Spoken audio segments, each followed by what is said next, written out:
Good evening. My name is Brian Granger. I'm the Director of Exhibitions and Public Programs at the Halsey Institute of Contemporary Art. Tonight's discussion between Hung Lu and Katie Hirsch is one in a series of In Conversation events that we've been hosting this fall for our virtual exhibition, Displacements, Revisitations of Home. Displacements may be experienced at displacements.org. Displacements, Revisitations of Home features the work of 10 artists who were asked to submit work that speaks to their own reflections on the meaning of home. Each artist was paired with a writer who responded to the body of work with an essay. Recordings of all conversation events, including this one, are available at displacements.org after the fact, as well as archived on the Halsey Institute's Facebook page. We invite you to participate in the Displacements Project by visiting the Engage tab on the site. There, you'll find a phone number where you can call and leave a message sharing your own stories of home, as well as a map where you can add your home alongside those of others. On the website, you'll also find a Resources tab where you can download a teaching packet that you can complete on your own with children, or even send to an educator that you know. And programs like this are made possible by the support of our amazing members and Halsey fans. So please consider donating to our end of the year giving campaign to ensure a future full of adventurous art for all.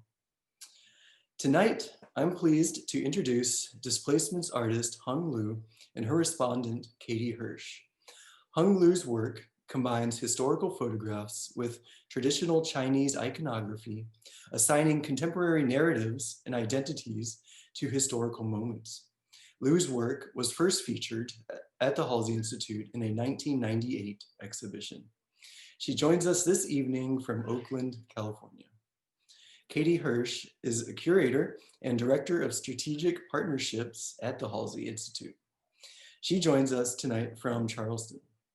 We invite you to ask any questions you may have for Hung or Katie by entering them in the Facebook comments for this video or by emailing halsey@cfc.edu. So many thanks to both of you for giving us your time this evening. And Katie, I'll go ahead and turn it over to you. Thanks so much, Brian, and thanks especially to Hung for being here with me tonight from apart, but together, and it's great to see you. Hung and I met through this project. We didn't know each other before. I knew her name as a previous Halsey artist and had heard about how her exhibition was, some of our long-standing members' favorites. But it was great to get to know you and your work through this project. And I think, Hung, you have, on your website, which I read before we talked, and you and I had a really amazing long conversation where we went through some of the amazing moments in your life that kind of shaped who you are as a woman and as an artist. And I think we'd be doing the viewers a disservice if we didn't start out with talking about some of those moments to lay kind of this groundwork for understanding the images that you use and why you use them. So I thought maybe we can give a little insight into your life story to anchor us, which your life story begins with displacement, right? Hung, you were born in Changchun, China in 1948, which was just 1 year before the establishment of the People's Republic of China in 1949. So I was hoping you could tell us a little bit about what happened to your family in the wake of this, the establishment of the Republic. Okay, we go back, way back. I know, we're going way back. Way back. It's interesting that actually I was a baby with my family, which grandparents, parents, and uncle, auntie. We were fleeing from, a city with a lot underserved, and it's refugees. Definitely, we we were war refugees. You know, just today when I saw refugees, either Middle East or Southeast Asia, here, there, Africa, I felt like I know what it was like, even though I was a baby. We left our home, whatever that means. We can talk about the home, the concept of home. What is a house? You know, it's I saw refugees, you know, have no physical house, but they still have a family, and some, you know, even lately I've been doing a lot of work based on Dorothy Allen's photograph of during the Dust Bowl Great Depression in the U.S.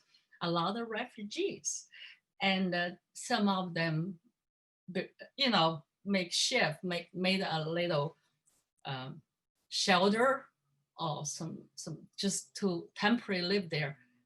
That was home for the time being. So as a refugee baby with a family, I was lucky. I also consider because I had no memory. I don't have to worry about to, you know, duck the bullets, try to find food to eat in the bigger raining, you know, storm, and everybody, my family, put me in the middle. There's no umbrella, no shelter, so they use a bed sheet. The bed sheet is cotton over, very soon got wet. The rains, so I was in the middle to be protected.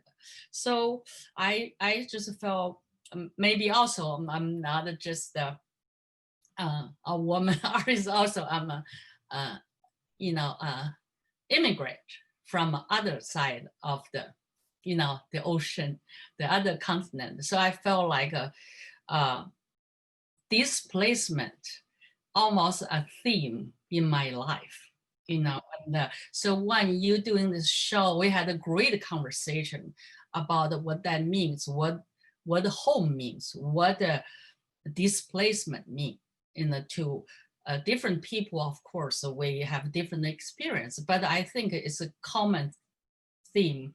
It's a human condition, especially during the pandemic. We talk about we hunkered down at home, you know, and a lot of people are about to lose home, you know, their physical, you know, apartment, house, and just a lot of uncertainty about the displacement. I just felt like that's not just we address simply just a physical house, but it could be mental, spiritual space, you know, a state of mind, what home is. You're so right. And we did talk about that. And in particular about this idea that displacement is about not having an anchor. So you can never settle and you can never rest because you don't have that anchor.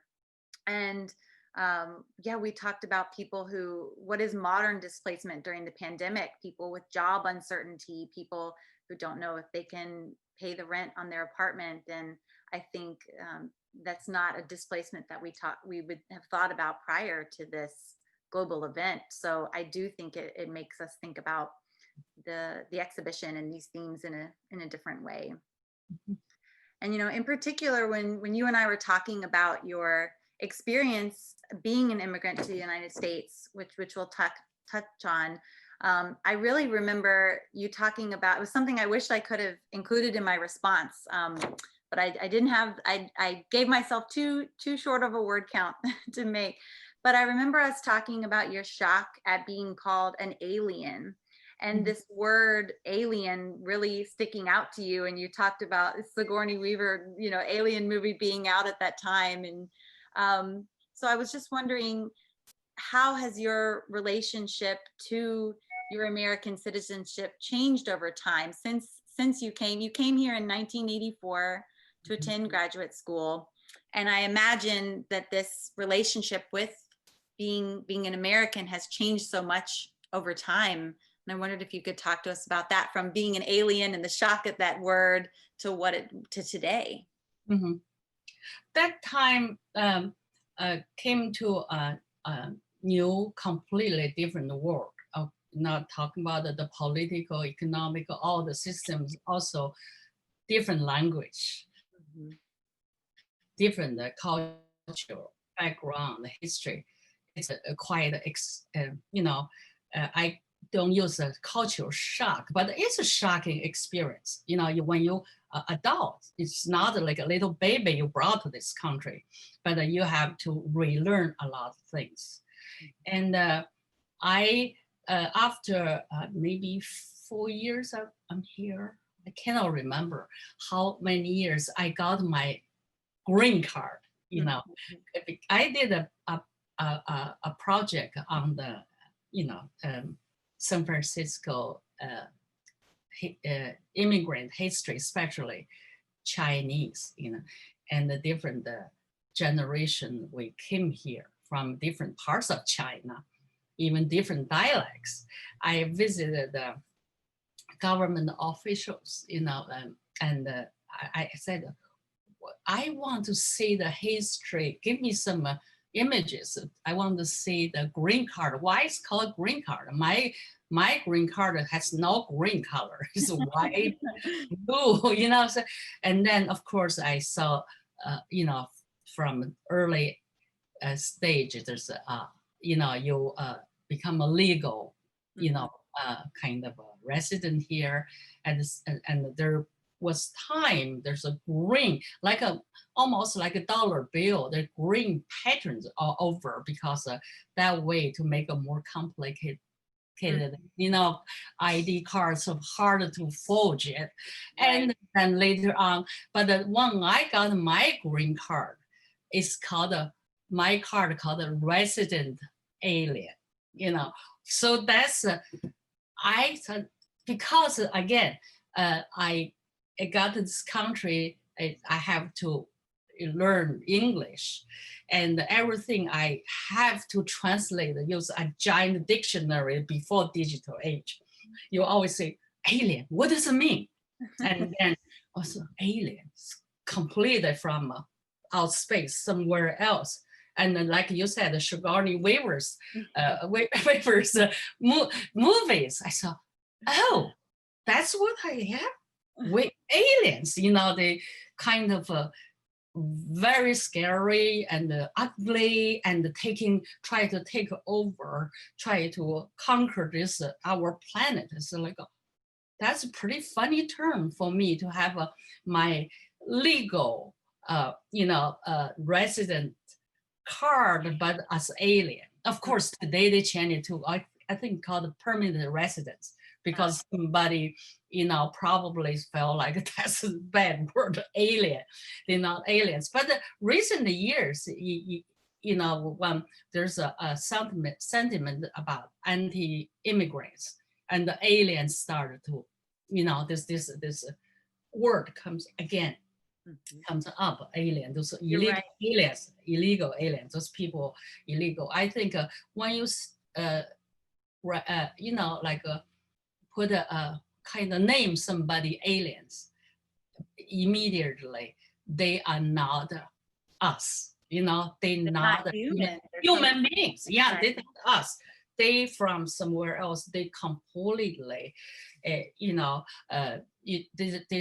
threatening our culture, our life, and they, it's just not human, So I felt that kind of a wording is very important, how you label somebody. If you say that's an alien, illegal alien, double, threatening. So I think it's interesting when you brought that up. I felt like this is my new home in the U.S. No matter graduate school and later on, I became even college professor, moved, to different place. Each time I feel I had a home. It's a new home. But on the other hand, constantly reminder, it's like, you are not, you don't belong, you know, you're from somewhere Your else. anchor is not allowed to fully touch Yeah, the yeah, ocean floor, as it were. yeah. No, I imagine that that takes a toll on the psyche and thinking about identity, and certainly the power of language really does mean something in these terms that we use to talk about people. So I think too, I have so many more notes from what we talked about on that, but I know I really want to get to talking about your work in the exhibition as well, the things that you produced as an alien here in the United States. And so when you moved to California to attend UC San Diego, when you were first grappling with this idea of what it means to be an alien, I know at that time, your artistic practice also took kind of a very different turn. And you kind of broke away from some of the training you had received in China, which was more in the vein of a very Chinese, socialist realist style, and you were studying mural painting. And now looking at the work that we have in Displacement, which is so expressive, it's been called kind of surreal, and you call them your bastard paintings. And I wanted to know, what's bastardly about them, the Zazong painting? In Chinese, 杂种, it could be a formal word for kind of a, what to say, hybrid, but also could be a nasty word to say you bastard, meaning you really, you come almost from an illegitimate background, you just bastard, you don't exactly know who your father is, mother is. But this particular body of work showing here, I based on existing paintings I had done before. Then we use that as a starting point. I work this body of work all did at called the Trillium Graphics, in south of San Francisco, print shop, and it's my paintings. I use the historic photographs because I had my history, the connection with the historical photographs. I'm talking about not way before digital age. Right. And it's like when you take a photograph, you have to go back to develop. You didn't know what you have caught, or you missed something, or sometimes to my surprise, the photograph I took, I even didn't know I have caught a lot of details I didn't see when I was there. So I think a historical photograph later on also for political reasons in China, I believe some other places too, to be altered, because I see if photography has a certain kind of authentic originality. This is like, I took this photograph in that particular moment of a specific place and subject, but it sometimes can be altered too, even before digital age. Like I remember during Cultural Revolution, some government important leaders, but criticized, were excluded from the history. Then the photograph, from a historical photograph, that particular person was gone. So like, oh, you can rewrite history. And who said that? The famous journalist said it's like a history. It's written by the winners, by the victors. By victors. Yeah.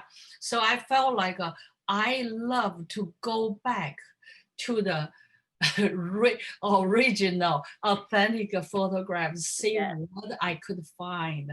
Also, I really think there are a lot, you never lack of photographs of great leaders throughout the world, no matter in Europe, in Asia, in America, the great leaders, we have more than enough photographs of them, but a lot of anonymous people like refugees, like field workers, like factory workers, World War I, World War II soldiers, and they are nameless. So I felt like I would like to find those, historical records, something about this particular soldier.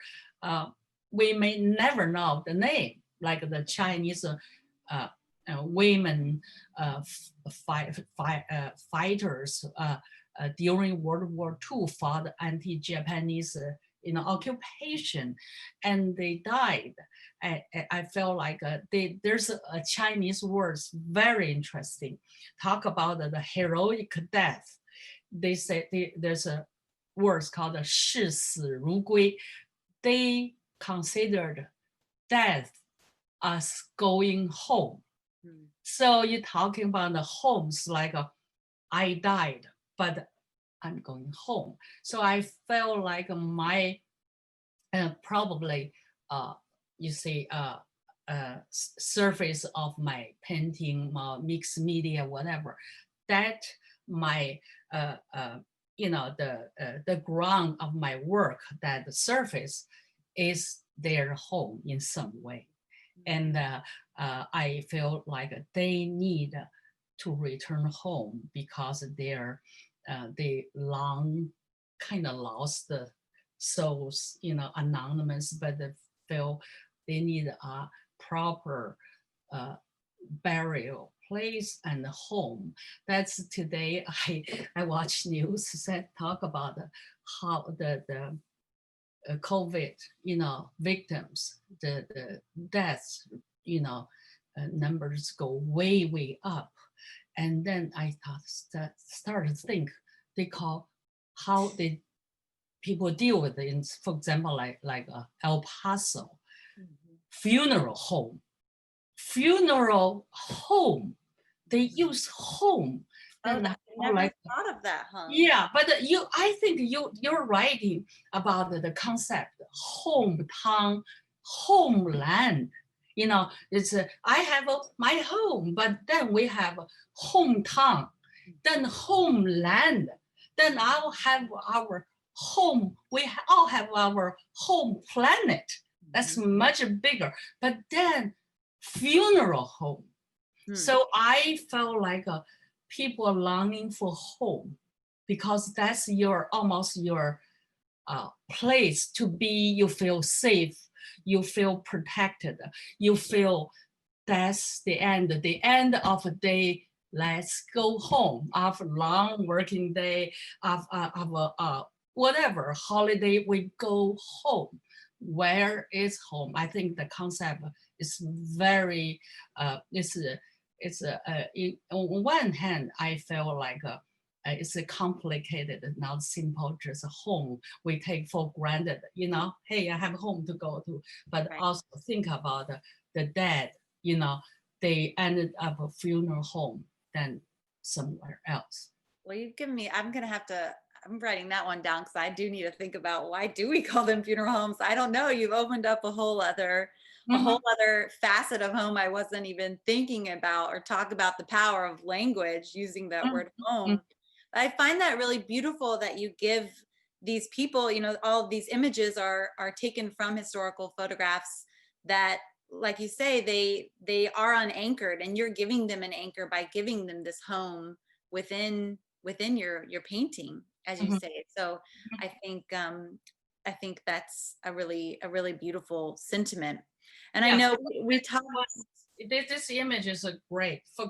I used the historical photograph, during the China famine, war and famine.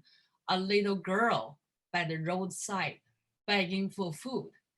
And next to her is a mother either dying or dead, and this is the homeless for sure, the begging.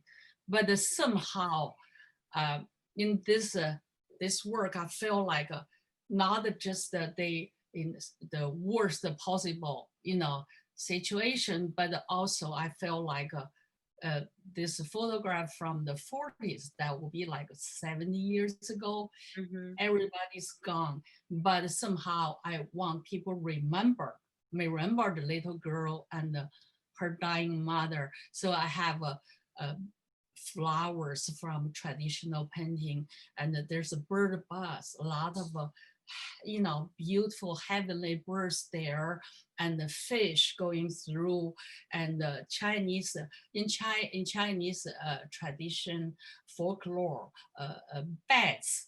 Bats, 蝙蝠, 福 means happiness, just the pronunciation, and now there's bats all over. So it's a memorial piece. Also, I feel this is even though they were homeless, maybe this is their final home. Yeah, you've given them a new, absolutely, a new home, and the security of being, if we talk about home, it gives us security. You've given the ultimate security, which is not to be forgotten, because here we are looking at their faces, and even if we don't know their names, thinking about that experience, and thinking about children that we see that are in this very same horrible situation today across the world and down the road from us, as well. And I know, you and I talked at length about some of the really amazing ways that you found some of these photographs.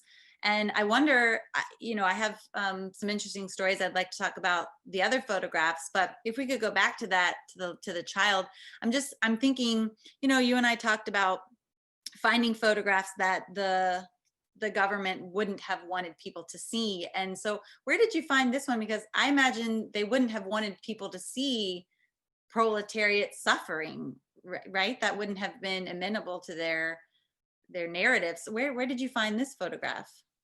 This actually I found in China in the old photo. It's like there was a magazine called Old Photos. The reason actually it was allowed to publish like this because this is evidence for the government to do the propaganda. Say in the old society, while we in charge, people suffered. So could be evidence to glorify now, but look at the past, how terrible. If not with us, we the savers, look at that. So I think there are different reasons some old photographs survived, didn't destroyed, and some I really found from archives, old libraries, and magazines from the 30s, 40s, and it's all so dusty. After go through that, you feel like I was in the coal mine. You were an archaeologist. Yeah. You were digging up images. But it's like doing research for artists. I think for me, at least, I felt it was a great experience to almost you going through a tunnel of time. You going back, you visit somebody from 60, 70, 90 years ago. You almost like you went back all the way there, as if you could feel it, feel their breath. You could smell something. You could. It's all because of my own life experience. Working in the countryside and Cultural Revolution, I witnessed the Chinese peasants would live very the poverty there, the life is very hard, all the stuff. So I felt like that's why when I look at the Dorothy Land's photograph, like they're not too much different from the Chinese peasants. It's the hard time all around as human being, pretty much alike. That's why I think it doesn't have to be you don't have to be Chinese. Then you related to certain certain literature, movie or artwork. You feel like it touches you. You don't have to be exactly like the subject in the artwork. Absolutely, you're right. I mean, that empathy is something we hope everyone carries forward, and I think your work really reminds us of how important that is.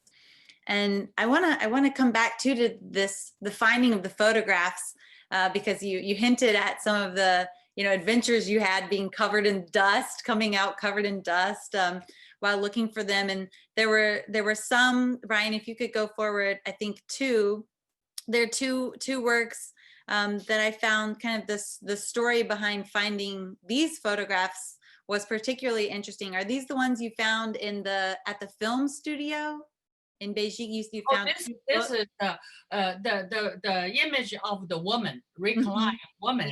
That was from a film studio, Beijing, very famous film studio. And through friends, that's in the early 90s, I said, I'm looking for old photographs. And what kind? I said, anything. And then, the young man carried out a cardboard boxes with it's not organized, it's just a bunch of things there. And then he said, well, this is whatever you can look at. Then I found a few books. It's in Chinese of one is Beijing regional prostitute, photograph of prostitutes. The other is throughout China, the famous brothels in old China. Brothels are with very fancy names, like whatever, pavilion, and there's a red light district like that. And the prostitute in China, a photography, of course, introduced soon after the photography was invented, but used the early stage for selling women, and also that time, my mom was still alive. I said, Mom, have you ever seen this kind of thing? I took pictures, of course. This is original, very old little books. She said, never seen that. So I realized probably it was like an early Chinese version of a Playboy book, only distribute to, very exclusive kind of a group, and then to give you guide. It's like a tour guide, like in Beijing, this pavilion has this kind of woman. And they had the prostitute, the young, and some so young, like a teenager. They all for sure from poor families, and sold to brothel, and they post like a reclining, and some even with like a driving a fake car, all this photo studio thing, and some even with a parasol, like a woman from Europe, holding a book. Women were not allowed to go to school, so it's to use all the kind of exotic props and the stage setting to lure, the clients. Say, hey, this is look at this woman. This is traditional, but this is westernized. This is this particular piece is the young woman recline on the like a day bed, and I use traditional flowers, almost like her, like a coffin to me, So we have sometimes if somebody died on the street, even in some tragic deaths, people offering flowers. So that's like my offering to this lost soul. You never, it's the book did print the names, but all made up names. Little Lily and the Pearl, all the stuff, definitely not their real names. So I felt like this is my burial for her.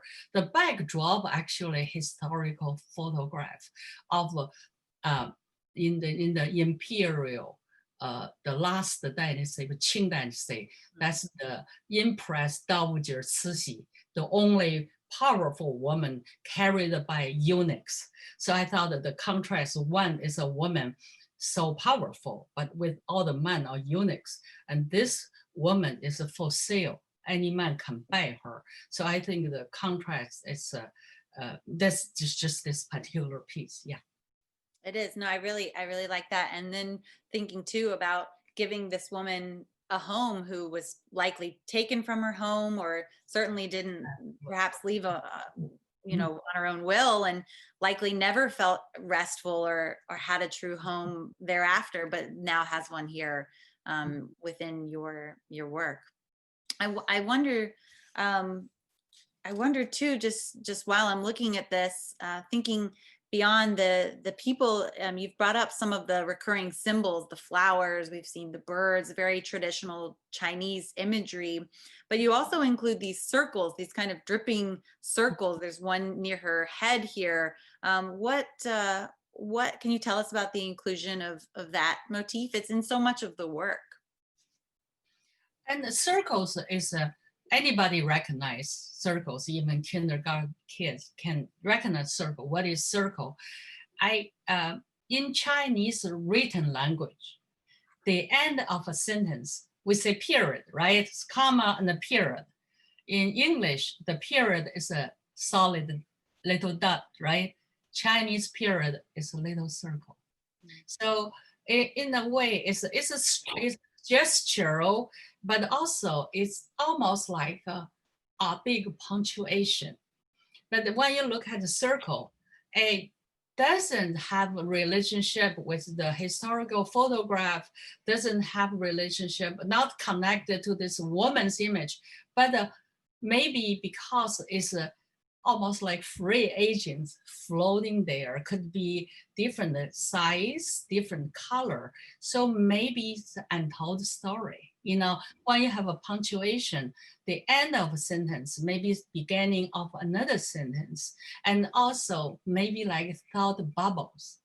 We don't know what she was thinking, and that would be forever a mystery. So in that way, I feel the circles energize this, the work, also put a kind of maybe critique. It's like we may never know a lot of things. We only know so much. Right. Well, I like that you've given so much back to her in a sense, right? We're thinking about her thoughts, even if we don't know them. We're thinking about her story, even if we don't know it. So, and you do that throughout the work. And we had talked about, and it was the title of your retrospective, Summoning Ghosts, and we talked about that. And it's from a famous Chinese poet. This idea of summoning ghosts, and that you feel that you're doing that with this work, and by using images of these people that we can see here. Again, I think for all the viewers, just, we focused in on those two works for so long, but now knowing everything, having kind of the weight of everything you've said about those two other images, now when we look at that, this, we're already thinking about who is this person, what was their life, and we're looking at her and we're seeing her face. And I think that's such a power. We're all giving her a collective home in this very moment. So as the ghost summoner, I think you're achieving that summoning, right? It's so many of your images using these photographs of anonymous people. There is one image that, at least here in the exhibition, is very different. Brian, if you could go back one. This image, although these women are anonymous, it's quite different. Am I correct in thinking this is from maybe a propaganda poster? Or it was Cultural Revolution. The full name for it is the Great Parliamentarian Cultural Revolution, meaning everything has to be revolutionary parliamentarian. So the ancient from feudal society, all the from West, European, American, all the other countries, all excluded. It's criticized, and literally that time there's so many books burned, and because the books, for example, by Balzac, by Victor Hugo, by you name, all the famous classics, all the books burned. So then there were 8 revolutionary performances on stage, later on make into movie for 10 years. We were allowed to only watch 8 performances. 2 of those are ballets. Ballet, when I was young, even the Soviet Union had ballet, but it's all classic, like a Swan Lake, like a Nutcracker. I saw that as a ballerina. I have that kind of image. But then Cultural Revolution, the ballerinas are women soldiers. Look at that. They have military uniform, and with those big knives, some with rifles, and you can see they still dancing on their tiptoes, but completely revolutionized ballet. So I thought it was really interesting, to recall that time. It's everything is revolutionized from a piano, concerto to ballet. Everything is revolution, and the beat of revolution. So the backdrop actually from an ancient mural is a battle scene. You can see, of course, in the olden days, only men joined the war, and they on horseback. It's like, marching and the battle scene, then juxtaposed with the revolutionary ballerinas. I thought it's you can see circle too there. Yeah. When you're in uniform, you pretty much lost your individuality. They're not any individual. They just one of, either the numbers, one of the bigger mass. It's very interesting. So I think there, even though it's contemporary, it's a revolutionary, it's from the most recent past, but they are still anonymous. Mm-hmm. Yes, and we don't know their thoughts. We don't know. Yeah. Their thoughts, and when you shift from Swan Lake to this, right. It is, even the customers really interesting. I just think there's there are a lot, behind this. When Nixon visited China, in 1972, and he and his wife watched this particular ballet called the Red Detachment of Women. And he and his wife, accompanied by Mao Zedong's wife, Jiang Qing, because Jiang Qing was responsible for all the revolutionary performances. They were watching this particular ballet. So when you watch the opera Nixon in China, you know, there's a small segment of the revolution ballerina. It's very interesting. That it is. It's incredible. I really wanted to touch on this image, and before, I know we're running out of, we could spend 2 hours talking about each image alone. Maybe 2 days. Maybe 2 days. I know. Don't tempt us. We'll do it. But I want to touch on one other thing, and this image is a great jumping off point for it, which is about thinking about how your work is received in China today. And we know imagery, in looking at these photographs, we're talking about the control of imagery and the control of image, and this still happens today. And you most recently, you've exhibited your work in China, and I know it's been received differently over time, but you ran into quite a significant issue in the fall of 2019. It was written up in the New York Times. You were meant to have an exhibition in Beijing, and 9 paintings were rejected by government censors. And I was hoping you could tell us about what happened. In particular, when you told me about this event, you were talking about kind of the shock. You didn't expect the work to be received in the way that it was, and you wondered if you felt out of touch with how Chinese people were looking at your work at that time. So I wonder if you could tell us a little bit about that story. To make a long story short, I had showed in China quite a few times, but 2019, that's almost exactly a year ago, I supposed to have a big show. We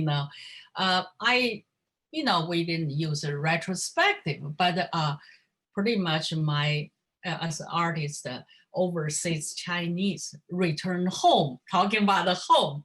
I return home with my artwork, almost like to report back, I'm back. It's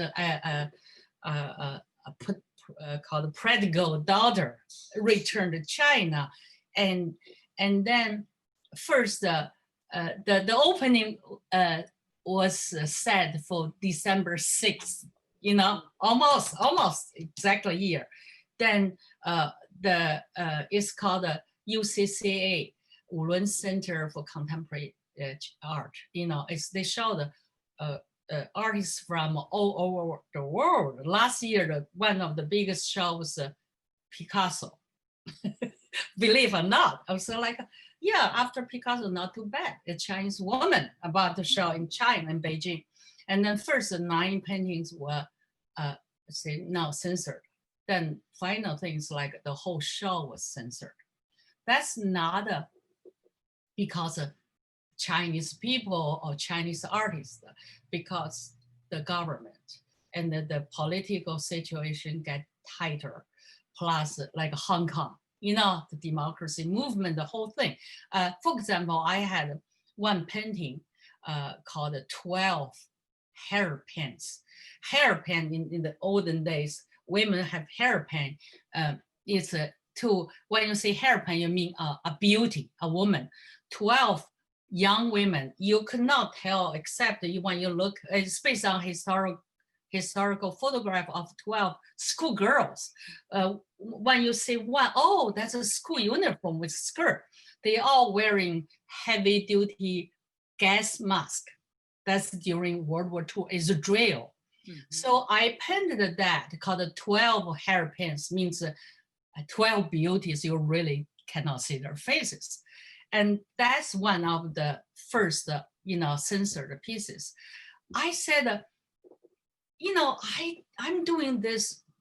It's in my position is, I think a war is a horrible thing. War can change human to monster, just make young, beautiful young women into, lost their identity, become some kind of a strange ghost, something like that. It's an anti-war thing. I thought that I'm really in the right place, right sense. And then I had no idea why that painting was censored. Then one Chinese friend said, Hong Kong. Said, what? And then I realized Hong Kong, the protests going on, first umbrella, then mask, all the stuff. I said, I never thought of that. Because sometimes your intention, your inspiration doing one thing, people can interpret it differently, which is perfectly fine. That's what I love about our work. But the government is one way, it's like this is a threatening. I never thought my work is that scary, that powerful, can really bring like a disturbed peace or something. then the whole show censored. I realized probably the climate now is not too open. Any possibility people can interpret it differently, and we want to close that door, so won't give people the chance. So I felt like my returning homeland, Yes. in a way, was denied. That chance, not just a big showing thing, but it's also my great opportunity, because a lot of friends from America already booked ticket. We hotel, everything. We're all ready to go. I felt like that's a great kind of a moment for me, as a Chinese artist originally from there, returning home with what I have accomplished, other stuff. But I think, that's how history turned out and in reality. And I still have a lot of hope for my, fellow artists there. Some even said, what? Your work? I don't think it's near, like you didn't step in on the red line or something. What happened? I said, I have no idea. I have no idea. I'm not that dangerous. I guess I am. I guess you are. Mm-hmm. Well, And summoning ghosts is scary. yeah, exactly. You get all the ghosts out. You some kind of witch from You're kicking up the souls and bringing out the nameless. So that perhaps that is the most dangerous thing of all. But I definitely wanted to end with people hearing that story, and so that they can go on and read more about it. But we started out talking about being a refugee in the formation of the PRC, and then here going back, having this great moment in your life and career, and then once again there, you're not running, you're not allowed in. So but I have good news. Next year I am going to show at the National Portrait Gallery, yes, DC. So that's it's my new home. America, I consider is my home now, and as an immigrant, I feel now that I am America, I feel I'm in the process throughout my life. I am becoming American. That's the way I felt like the portraits. The title is so interesting. It's called Portraits from Promised Lands. And I cannot believe Obama's, book. Oh, that's right. You are. Oh my God, Obama, you stole my title. But it's really interesting what we think about the promised lands today. Where is it? Promised land, we wish is our home, right? We always, from Dust Bowl, people, the old kids try to flee, from the, terrible condition to a promised land. Where is the promised land, or where are the promised lands? So I think that's probably return back to home, where is home? Where is home? Yeah, that's so interesting. I wanted to jump back in as we're getting near the end of the conversation. I mean, do you have maybe a few minutes for a couple of questions? But yeah, so interesting to hear about that story, or more insight from the story from the Owen Center show. And really glad that you have an upcoming show at the Portrait Gallery as well. We have a really interesting question, maybe slightly connected, but one of our viewers is asking, are all the photographs that you use, are those anonymous found ones, or do you ever use personal ones in your paintings as well? That's a very good question. Also involves the legal issues. But in China, of course, the prostitute, those books, no author, nothing. It's totally anonymous. Even if I want to give credit, that. But the only I can think the photograph I use for my work is most recent, last 5 or so years, Dorothea Lange's images. Dorothea Lange's archives is at the Oakland Museum of California, my hometown museum. And plus a lot of her photographs were taken when she was hired by the American government. So it's a public domain. But with the Oakland Museum, the archives are doing research. I said it's okay if I use my phone, take some photograph, then develop into my work. And the museum very supportive, said, okay, you can do it. You can do anything you want. So now they just digitize the images, because when I did the research, it was the contact sheets, binders, some really, kind of blurry image. But I like the feeling, you touch something tangible. It's not a high res, it's not a super sharp, but I felt see if through Dorothea Lange, her lens, I almost had first-hand experience. So that's the only, named artist's work I use. Gotcha. That's so interesting. I had no idea you used Dorothea Lange's images. That's quite a great connection there.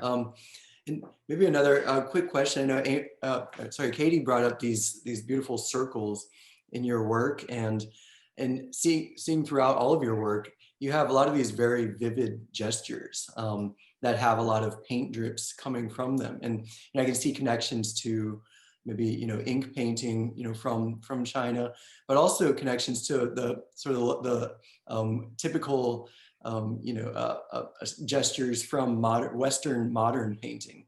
Are you looking at some of the the canon of Western modern painting when you are making any of your works here? Of course, you said it right. Both in Chinese traditional painting and calligraphy, it's mostly in the olden days only guys, after they drink a lot of liquor or something, they got crazy and splash the ink, all the stuff. Of course, Western, from Pollock to other artists, there's a gestural, even just a splash the paints that going crazy, which all inspiring. But to me also, I think it's my reaction to the way I learned in China called the socialist realism. It's really directly came from Soviet Union. You portrayed everything so perfectly. And one of the textbook I remember says, you should train yourself as the best camera, meaning you do portray everything perfectly, realistically. It's a combined, it's naturalism, but a socialist realism means socialist is the political label. You portray the great leaders, you portray the happy workers, peasants. But for me, I think the socialist realism, you're supposed to portray everything, it's so perfectly, not anywhere, not everywhere so tight. But to me, because my source of materials is photography and a historical photograph, so I feel like the washes, the gestures, sometimes I create the image, but also on the other hand, with the washes, you destroy part of it. It's like a history. I think history is not a noun. To me, it's a verb. It's constantly changing. It's even though you think that's sad history, it's nothing sad. So our memory, the same thing. So it's about the loss of memory, the kind of a constantly changing history. So I think that's fits what I want to say.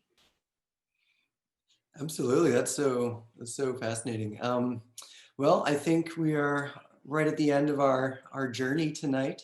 Okay. So I'm going to go ahead and wrap it up. But I want to say this evening's talk between Hung Lu and Katie Hirsch is one in a series of conversations that has taken place all fall and as we get into the winter of 2020.